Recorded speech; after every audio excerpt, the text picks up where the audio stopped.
This story isn't really about a journalist and why he now feels threatening. What looks like an extraordinary act today is really just somebody competent showing up and doing the job that institutions and the media used to do.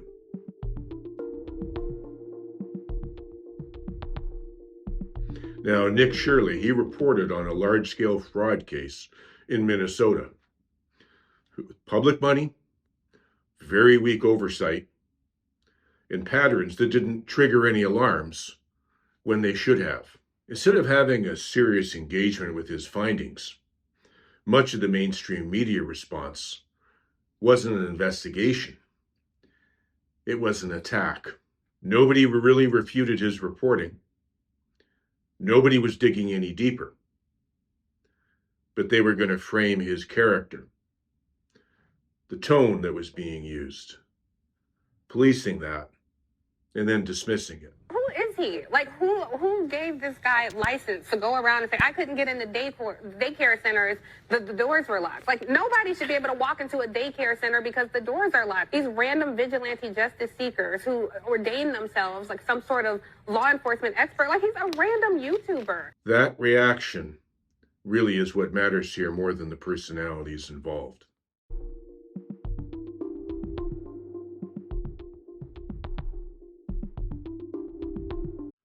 Corruption actually rarely starts with an ideology.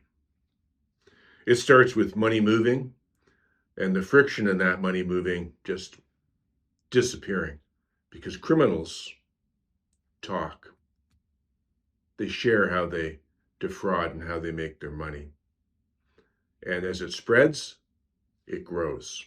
Now, the corruption part comes in when you no longer hear any complaints about the corruption, when there's no investigations because there's no complaints, or the investigations get squashed.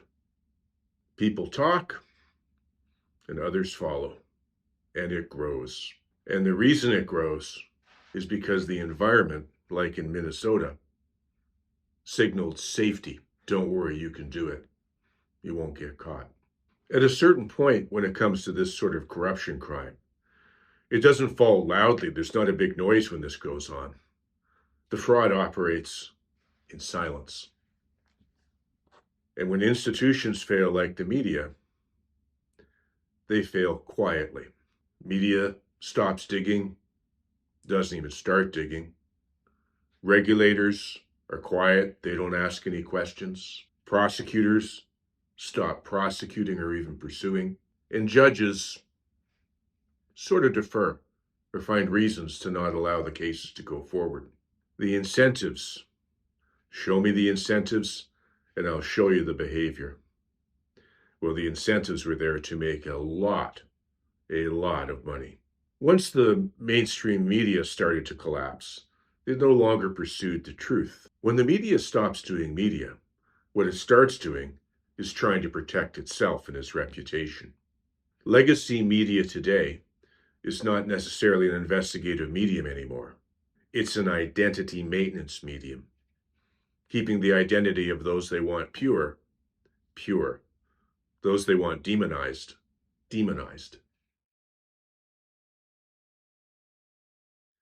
Its role changes to preserving credibility, access, and the narrative stability, keeping that narrative going. So when someone operates outside of that system and does the job competently, the reaction isn't curiosity by the mainstream media. It's more like an immune response. It attacks. It attacks that outside entity. Institutions, when first found, were found by the people for the people to protect the people. But when that starts to change, they're no longer there for the people.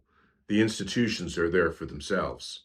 When you find institutions protecting procedures over purpose, that's decay. What you're seeing here isn't chaos. It's a system defending its form after it no longer does its function. Now, this is where the story becomes a little uncomfortable. Nick Shirley isn't dangerous because he's extraordinary. He's dangerous because he's ordinary. In Minnesota, massive fraud is taking place within the government and the Somali population. Here, this building alone, Quality Learning Center, is a daycare, yet they spelled learning wrong, and they said leering. This daycare alone in 2025 has received $1.9 million from the government. No special access, no institutional permissions. He just has his attention, his competence, and his follow-through. What was once normal, reporters doing work like this, now looks radical. We don't need heroes anymore. We need ordinary men showing up and just being competent and acting competent. Extraordinary times don't require extraordinary men. They require men who refuse to look away. Corruption isn't defeated by outrage. It's defeated by competence in ordinary men. And that, more than anything, is what failing institutions fear.